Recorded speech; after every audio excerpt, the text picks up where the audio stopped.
بسم اللہ الرحمن الرحیم. خاتون حضرات، اختر عباس کا سلام پہنچے. گزشتہ دنوں کراچی سے ایک فون آیا. ابراہیم ان کا نام تھا اور آواز ان کی تھوڑی منحنی تھی، اور پھر انہوں نے کہا کہ سر آپ کا نمبر میں نے یوٹیوب سے لیا ہے، ڈسکرپشن میں آپ کا نمبر لکھا ہوا تھا، میں آپ کو بہت شوق سے سنتا ہوں. 2-2.5 ماہ ہوئے انہیں سنتے ہوئے، اور اس نے کہا کہ آپ سے لوگ بہت محبت کرتے ہیں. میں نے جو نیچے کمنٹس میں پڑھتا ہوں تو کتنی آپ کو دعائیں ملتی ہیں اور کتنے لوگ آپ کو فالو کرتے ہیں، تو ایک میری سجیشن ہے کہ آپ اس پہ ویڈیو بنا سکتے ہیں.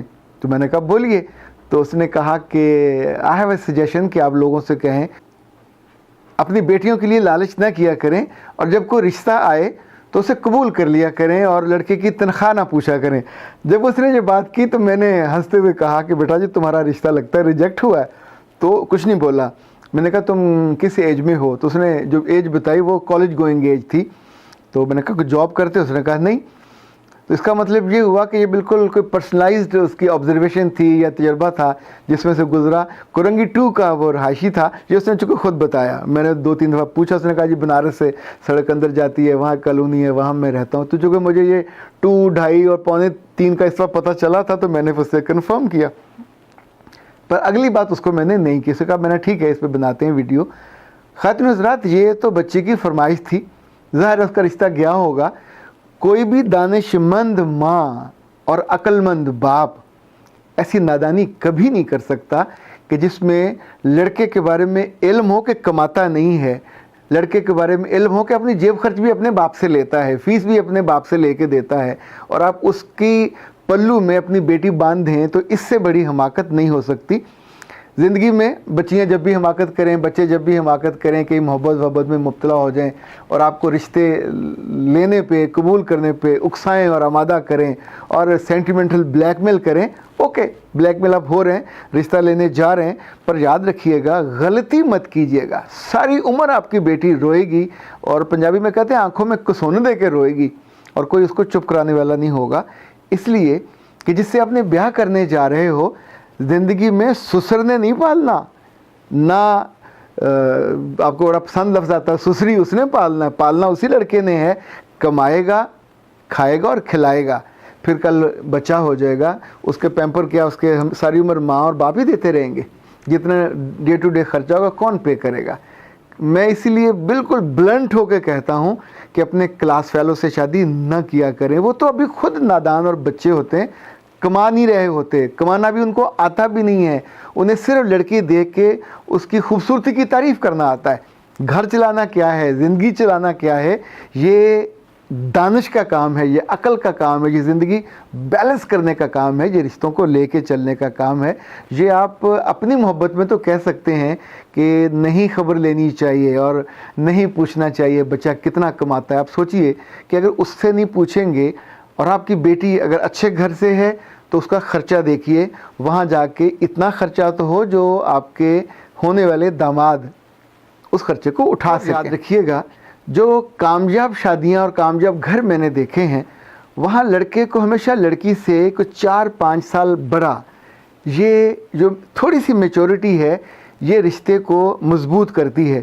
جب ایک جیسے ہوتے ہیں، ایک ہی عمر کے ہوتے ہیں، تو شوق بھی ایک جیسے، نادانیاں بھی ایک جیسی، غصہ بھی ایک جیسا اور جذبات بھی ایک جیسے، تو پل میں تولا پل میں ماشا ہو جاتا ہے. اس میں لحاظ کرنا نہیں آتا، اس میں خیال کرنا بھی نہیں آتا، اس میں لاڈ اٹھانا بھی نہیں آتا. جو جس چہرے کو پسند کیا ہوتا ہے، کچھ دنوں کے بعد اس چہرے کی چاشنی اور جو محبت ہے وہ تھوڑی کم ہو جاتی ہے. پھر کہیں اور منہ مارنے کو دل کرنے لگتا ہے، یا پھر بے روزگاری میں جاب ڈھونڈنے نکلتے ہیں تو پریشر ہی پریشر، ماں باپ کا الگ اور بیٹی کا الگ. تو یہ جو ابراہیم کا سوال تھا یا اس کی سجیشن تھی، ابراہیم تم خوش ہو جاؤ، تمہاری بات میں نے مان لی ہے، وہ میں نے اس موضوع پہ بات کر رہا ہوں، لیکن عقل اور دانش کا تقاضا یہ ہے کہ ضرور پوچھا جائے، بالکل لحاظ نہ کیا جائے. کہ ہمارے ایک کاتب ہوتے تھے سرور صاحب، یہ جنگ میں جو مین لیڈ ہوتی تھی 9 کالمی وہ لکھا کرتے تھے، بڑا خوبصورت ہینڈ رائٹنگ تھا. تو ہم ان سے کیلیگرافی کراتے یا کوئی پوسٹر بنوانے جاتے تو کوئی غلطی ہو جاتی تو کہتے تھے عباس صاحب چھپ کے ٹھیک ہو جائے گا. تو ہم کہہ کر لگا کے ہنس پڑتے. ہم بھی جانتے تھے، وہ بھی جانتے تھے کہ چھپنے کے بعد چیز ٹھیک نہیں ہوتی، خراب ہوتی ہے. اسی طور پہ یہ جو بہت سے لوگوں کا گمان ہے کہ لڑکا بے روزگار بھی ہو، لڑکے کی تنخواہ تھوڑی بھی ہو تو چھپ کے یعنی شادی کے بعد ٹھیک ہو جائے گی، تو خواتین حضرات بہت مشکل ہوتی ہے.